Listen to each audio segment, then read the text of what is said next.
전무후무한 재앙이 이스라엘에게 닥칠 것에 대해서 요엘이 늙은 자들아 너희는 귀를 기울이고 이것을 들을지어다. 그리고 듣기만 할 뿐만 아니라 너희 자녀에게 이야기하고 너희 자녀는 자기 자녀에게 고하고 그 자녀는 후시대에 이 이야기를, 이 말씀을 전해주라고 하고 있습니다. 네 종류의 메뚜기를 등장시켜서 메뚜기가 먹은 것, 또 팥종이가 먹고 또 늦이 먹고 늦이 남긴 것을 황충이 먹어서 이 땅이 불타버린 것 같이 인간이 먹을 수 있는 모든 것들이 사라져 버릴 것이다 말씀을 합니다. 그래서 너희는 울어야 된다. 애곡하기를 처녀가 어렸을 때에 이렇게 말씀을 하고 또 뒤에서도 울어야 된다. 울지 않아도 제사장들 역시도 하나님께 드려지는 예배가 제사가 멈춰진다. 드릴 것이 없어서 그래서 슬퍼하게 된다. 농사를 짓는 농사꾼들이 거둘 것이 아무것도 없어서 슬퍼하고 부끄러워하게 되고 심지어 모든 나무, 과수들이 다 시들어서 먹을 게 전혀 없기 때문에 이러므로 인간의 희락, 즐거움 자체가 없어질 것이다. 참 무시무시하고 매우 슬픈 경고를 우리에게 해주고 있습니다. 여러분은 어떻게 현재를 생각하십니까? 마트를 갈 때마다 느끼는 것이 무엇입니까? 물가가 굉장히 많이 오른다는 것을 느끼지 않습니까? 그래서 지금은 10,000원짜리 하나 가지고 나가면 살 게 없다. 10만 원을 써도 별로 쓰는 것이 못 느껴질 정도로 시장 바구니가 허약해진다. 여러분이 그런 걸 느끼고 있지 않습니까? 이미 하나님께서 늙은이들에게 주셨던 너희 조상 쪽에 이런 일이 있었느냐?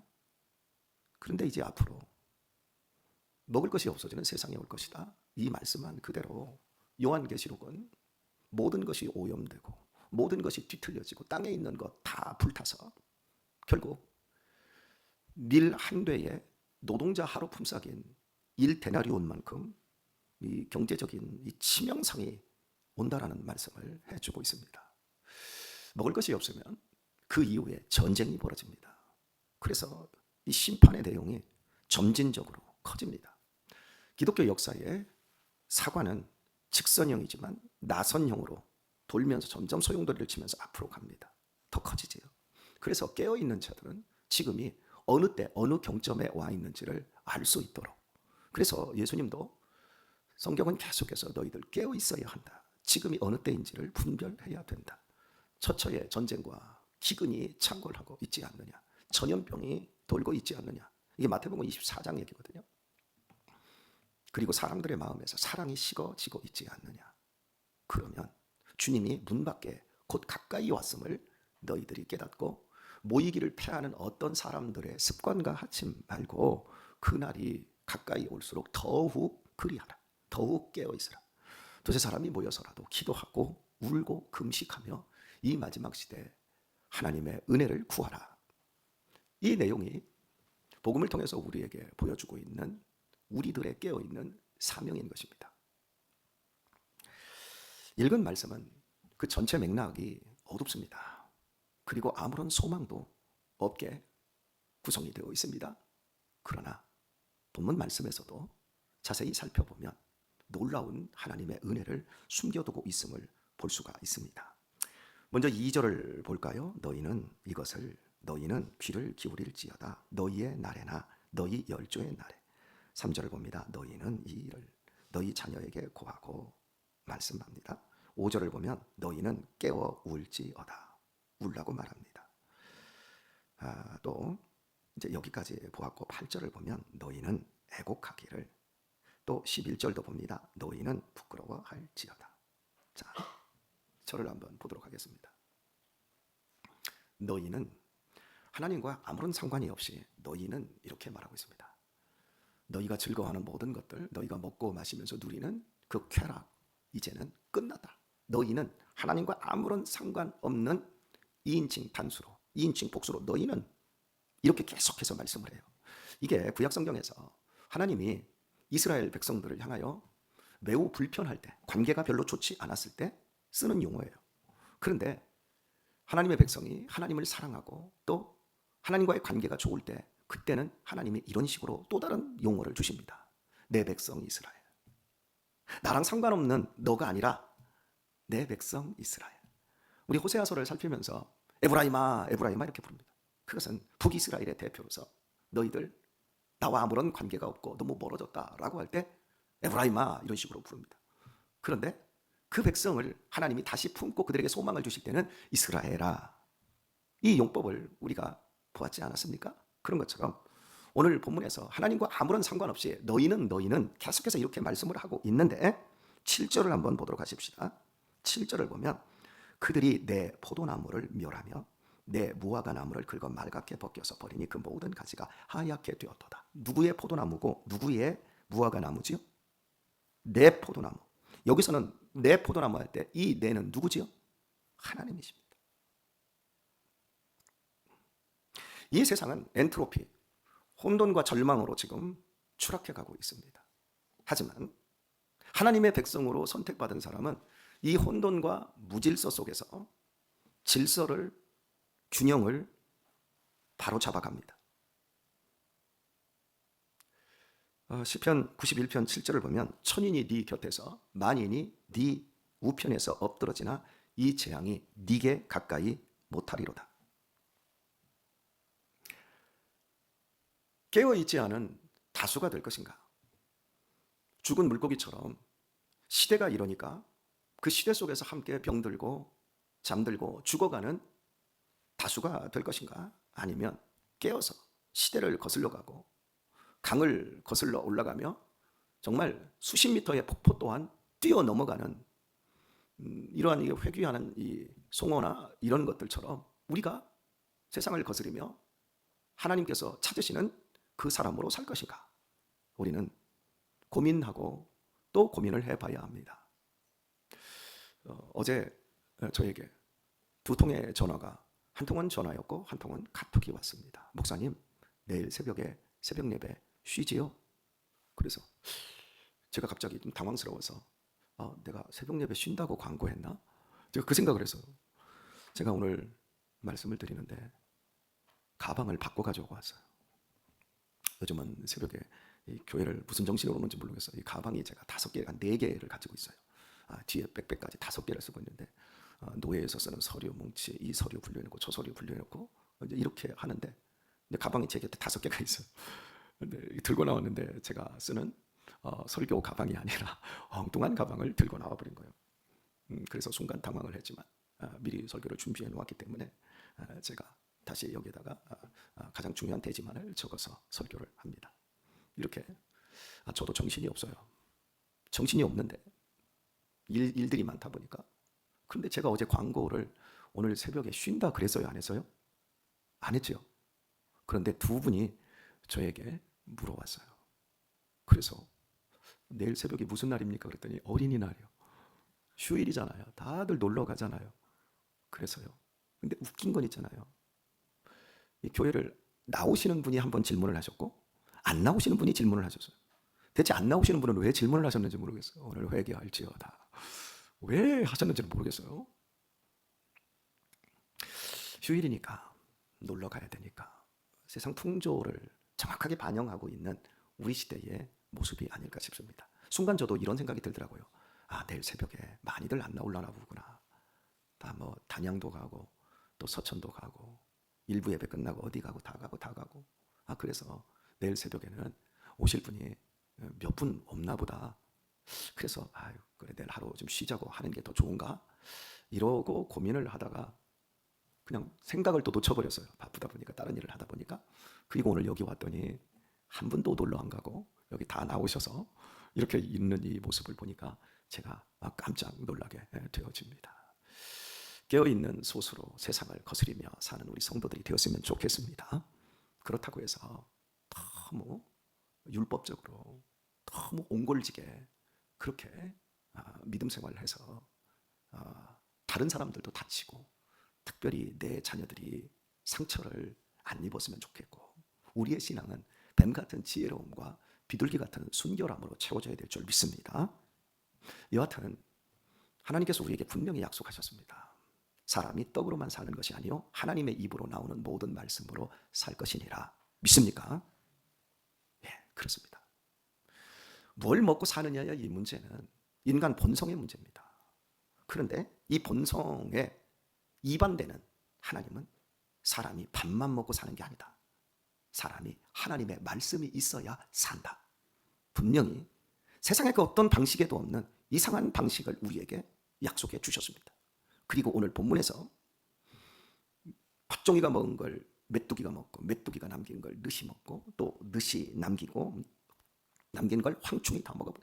인간이 먹을 게 아예 사라져버리는 엄청난 이 고공 인플레이션 이런 상황이 처해진다 할지라도 내 백성 천인이 네 우편에서 만인이 네 앞에서 다 엎드러져도 이 재앙이 네게 가까이 못하리로다 라고 말씀하신 대로 하나님께서 보호하시는 사람들이 있다는 사실입니다. 그 사람들이 먹고 마심에 넘칠 것이고 이 세상의 사람들보다 더 부유해진다라고는 말씀하지 않으셨습니다. 그러나 우리에게 너희는 먼저 그의 나라와 그의 의를 구하라. 그리하면 세상 사람들이 무엇을 먹고 살 것인가 무엇을 마실 것인가 그 문제만큼은 내가 책임져 주겠다라고 약속하고 있습니다. 여러분 앞으로 어떻게 사시렵니까? 어제 우리 셀 모임에서도 걱정하는 게 바로 그 부분이었지 않습니까?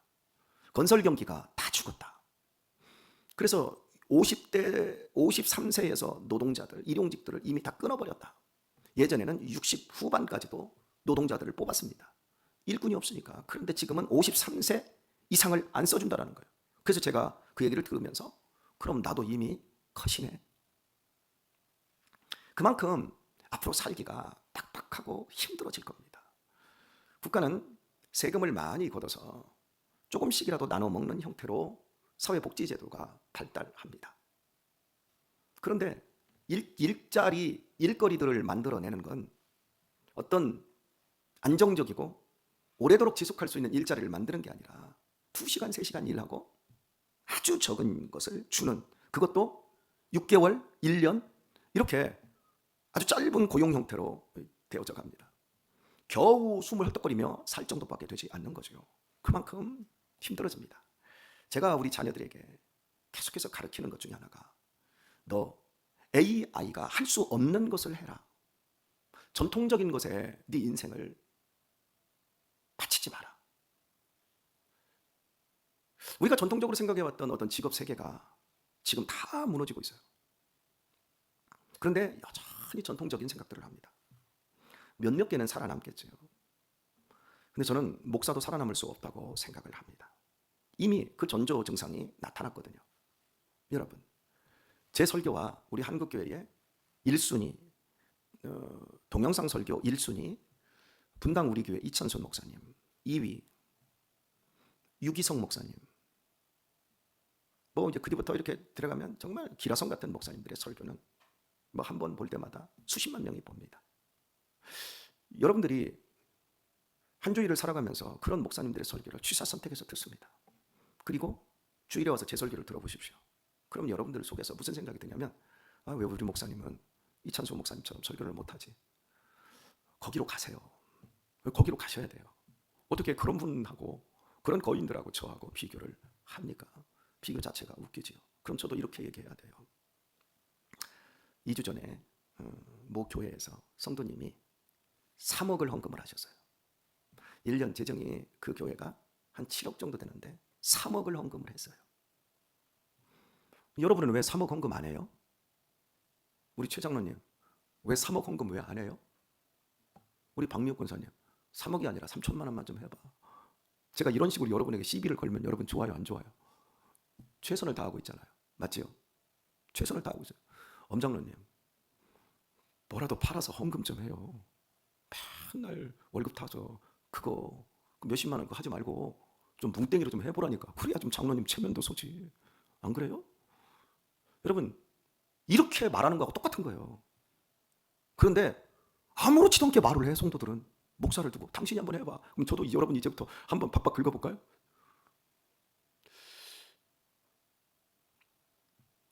지금 우리 시대가 이 어려운 시기에 어떻게 이 어려움들을 헤쳐나가야 되는지 성경적으로 답을 모르는 것 같아요. 우리가 헤쳐나갈 수 있는 방법 하나는 두세 사람이 누구의 이름으로 모여요? 예수님의 이름으로 모여요. 모여서 뭐 하는 거예요? 사랑하는 거예요. 좋은 관계를 갖는 거예요. 그러면 하나님께서 이 모든 것을 더하여 주시겠다 말씀합니다. 우리가 놓치지 않아야 할 것은 사랑하는 거예요. 자, 두 가지입니다. 첫 번째는 먼저입니다. 순서를 바꾸면 되는 거예요. 선교를 먼저 해야 돼요. 내 밥그릇을 먼저 채우는 게 아니라 일하기 전에 기도를 먼저 해야 돼요. 그러면 하나님께서 책임져 주신다는 거예요. 사람들은 이 순서가 틀려버렸어요. 세상의 순서가 어떻게 돼요? 사람 나고 종교 만들어서 하나님을 믿는 거지. 아니요. 하나님이 세상을 창조하시고 그 안에서 종교라고는 테두리 내에 우리 기독교의 복음을 두시고 우리를 불러내신 거예요. 순서입니다. 하나님이 계시고 사람이 있는 거예요. 그런데 사람이 주인이에요. 사람만 높여요. 자식이 소중해요? 하나님이 소중해요? 하나님? 여기니까 하나님이 소중하죠. 물어봅시다. 하나님이 이뻐요? 이쁘다는 표현을 감히 좀 경망스러워도 크게 좋아요. 하나님이 이뻐요? 이 소리가 이뻐요? 어때요? 우리 현실에 들어가면 이래요. 물론 당장 보여지니까. 그런데 먼저라고 하는 그 부분에 있어서 우리에게 있어서 소중한 그 먼저를 놓을 때 하나님이 그 부분을 다 책임져 주신다는 거예요. 우리 순서를 바르게 정하도록 하십시다. 내가 먼저 무엇을 하는지. 우리 자녀들이 요구사항이 참 많아요. 뭐 어떠고 저떠고 막 그럽니다. 근데 그 중에 제일 잘 따지는 녀석이 한번 저에게 막 따졌다가 아버지는 아버지고 아버지는 목사님이잖아요. 일구이연 하시는 분이 아니어야 되잖아요. 뭐 저한테 그렇게 따지더라고. 다 옳은 말이에요. 옳은 말인데 내가 기분이 나빠요. 기분이 나쁘니까 따지면서 자기가 요구하는 거에 대해서 나 너 못 들어주겠어. 그러면 너는 아버지한테 그렇게 아버지의 의무를 강조하는데 너는 자식된 의무로 아버지한테 이렇게 하는 게 맞냐? 네가 먼저 해야 될 것은 청종하는 거야. 네가 먼저 해야 될 것은 순종하는 거 아니냐? 네 하는 말이 옳아도 너와 나의 관계 속에서 위치적으로 네가 지금 뭔가를 잘못하고 있는지를 생각해봐. 하나님께서 우리에게 요구하고 있는 그 자리, 저 우리 자식들 굶긴 적 없고요. 우리 자식들 남들보다 더 잘 가르치고 싶고요. 하나님을 더 사랑하고 저보다 더 훌륭한 자녀들이 되기를 원하는 그 마음으로 우리 자녀들을 바라보고 있습니다. 그런데 우리 자녀들은 자기의 쾌락과 자기 욕망에 눈이 멀어서 아버지를 힘겹게 할 때가 있습니다. 사랑하는 교우 여러분, 지금까지 여러분이 어떻게 살아오셨습니까? 하나님의 은혜 아니었나요? 우리는 이 먼저라고 하는 이 부분, 저는 먼저 순종하면, 먼저 이 순서를 제대로 바르게 잡아나가면 하나님께서 다 풀어주시고 다 해결해 주시고 다 축복해 주신다고 믿습니다. 왜냐하면 저는 제 삶 속에서 지금까지 그 많은 삶을 경험을 해보았기 때문에 그렇습니다. 가난도 경험을 해봤고 누구도 도와줄 수 없는 아주 절박한 상황에도 처해봤고, 그런데 그때마다 하나님이 나의 도움자이시고 하나님이 나의 아버지시라는 그 사실 앞에 무릎 꿇고 울고 금식하고 그런 시간들 속에서 하나님이 다 먹여주시고 입혀주시고 복되게 여기까지 인도해 주시더란 말입니다. 먼저입니다. 그리고 관계에 집중해야 합니다. 혹시 여러분 이 교회 안에서 불편하신 분들 계시지요? 여러분 불편하면 좋은 복을 받을 생각을 아예 안 하시는 게 좋습니다. 정말 중요한 얘기입니다. 우리가 두세 사람이 모여 주님의 이름으로 모여 예배하고 기도할 때 거기 임재해 계시지요. 그런데 우리 주님이 이런 교회의 비전 속에 이 말씀을 해주십니다. 너희가 땅에서 풀면 하늘에서도 풀리고 땅에서 묶이면 하늘에서도 묶인다. 하늘에서 먼저 하는 게 아니고 땅에서 먼저 하는 겁니다. 우리가 하는 겁니다. 여러분, 돈이 있으시면 돈을 가지고 좋은 관계들을 만들어 나가는 데 쓰셔야 합니다. 돈만큼 좋은 관계를 넓혀갈 수 있는 게 없어요. 돈이나 거름은 쥐고 있으면 그 보관이 된다고 생각되거든요. 그런데 보관되는 게 아니라 썩습니다. 하지만 거름이나 돈을 막 뿌리면 거기에서 좋은 열매들을 맺게 되어집니다. 오늘의 말씀을 맺겠습니다. P30일인가요? 잠언 뭘로 해가지고 제가 이름이 생각이 갑자기 나지 않는데 이렇게 묵상 자료집을 내놓은 평신도가 계신데 미국의 엄청난 기업을 갖고 계신 우리 한국인이에요. 이분이 믿음이 좋은데 심장수술을 3번을 하셨어요. 여러분, 심장수술 한 번 할 때 무슨 기도를 할까요? 심장은 수술하다가 잘못되면 그냥 가는 겁니다. 여러분들 큰 수술 해보셨겠지만 수술실에 들어갈 때 기도하시고 또 목사님이 기도해 주시고 하나님 수술 잘 받고 건강하게 회복할 수 있도록 살아나올 수 있도록. 수술실에 들어갈 때 큰 수술들은 생명을 보장을 못하니까 거기다가 무슨 약정서를 쓰고 수술을 받지 않습니까? 그런데 이분이 심장수술을 3번 할 동안 2번째까지 하나님 한 번만 살려주세요. 하나님 한 번만 더 살려주세요. 이러면서 제 심장 좀 고쳐주세요. 이랬대요. 근데 3번째 딱 수술할 때는 이게 기도가 아닌가 봐, 이런 생각이 들더라는 거예요. 처음에 한 번 수술로 끝날 줄 알았는데 3번째까지 수술이 딱 들어갈 때는 하나님 제 심장 고쳐주세요 라고 이 말이 안 나오고 하나님 제 인생을 좀 고쳐주세요. 그리고 심장 수술을 받았는데 그 이후에 심장 수술을 단 한 번도 하지 않을 정도로 이제 건강해지셨고 작은 회사를 경영하셨던 분인데 지금은 정말 엄청난 기업으로 확장이 되어서 미국 실리콘밸리들이 막 무너지는데도 불구하고 그 회사는 실리콘밸리에서 그냥 우뚝 이렇게 서서 올라가는 그 과정. 사랑하는 교회 여러분, 하나님 제 호주머니 좀 채워주세요. 하나님 내 통장에 좀 돈 좀 많이 풀어나게 해주세요. 여러분, 이거보다 더 소중한 것은 하나님 내 인생 좀 고쳐주세요. 내 성질머리 좀 고쳐주세요. 내 성격 좀 고쳐주세요. 내 인간관계 좀 고쳐주세요. 하나님 나 자신을 좀 제대로 볼 줄 알게 해주시고 내가 관계하는 그 능력에 있어서 나만 일방적으로 얘기하는 것도 아니고 내가 말만 하면 다른 사람들이 상처받는 것도 아니고 주님 주고받으면서 우리 모두가 잘 성장하고 그곳에서 아름다운 웃음꽃이 그곳에서 기쁨과 즐거움과 희락이 넘쳐나는 하나님의 나라가 확장될 수 있게 해 주옵소서. 오늘 우리가 구하고 찾아야 될 것은 지금 당장의 먹거리가 아니라 내 인생 전체 속에서 하나님의 복이 드러나는 하나님의 나라를 확장하는 비전이어야 할 것입니다. 이렇게 우리가 인생에 있어서 어려움을 직면할 때 항상 나는 먼저 무엇을 구하고 있는가를 살펴야 될 것이고, 2번째는 내 관계는 하나님과 더욱더 깊어지고 하나님을 기쁘시게 하고 있고, 그리고 2-3사람이 예수님으로 모인 그곳에 나는 과연 하나님이 풀어주시고 내려주시고 축복해 주시는 그 삶으로 인간관계들을 맺어가고 있는가를 항상 살피면서 그 지혜로움 속에서 승리하는 우리 사랑하는 귀한 성도님들 다 되시길 예수님의 이름으로 축원합니다.